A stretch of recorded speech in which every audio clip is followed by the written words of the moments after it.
কুরআনে সূর্য ও চাঁদের আলোর জন্য দুটি পৃথক শব্দ ব্যবহৃত হয়েছে, সূর্যের জন্য সিরাজ এবং চাঁদের জন্য নূর। অনেকে দাবি করেন যে নূর মানে প্রতিফলিত বা ধার করা আলো, কিন্তু বাস্তবে কুরআনের কোথাও নূর শব্দকে প্রতিফলিত আলোর অর্থে ব্যবহার করা হয়নি।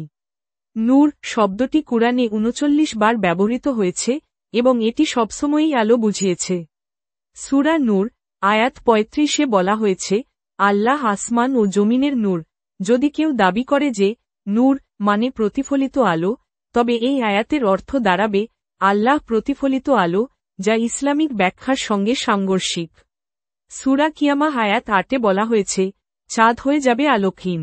যদি চাঁদের আলো শুধু প্রতিফলিত হতো, তাহলে এটা বলার কোনো মানেই থাকত না।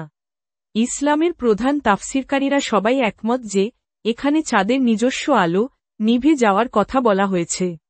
অন্যদিকে চাঁদের আলো যে প্রতিফলিত, এই ধারণা ইসলামের আগেও বিদ্যমান ছিল। প্রাচীন গ্রিক বিজ্ঞানী অ্যারিস্টার্কাস খ্রিস্টপূর্ব ৩০০ সালে উল্লেখ করেছেন যে চাঁদ সূর্যের আলো প্রতিফলিত করে। এরকম আরও ভিডিও পেতে হলে আমাদের চ্যানেল লাইক, ফলো ও সাবস্ক্রাইব করুন।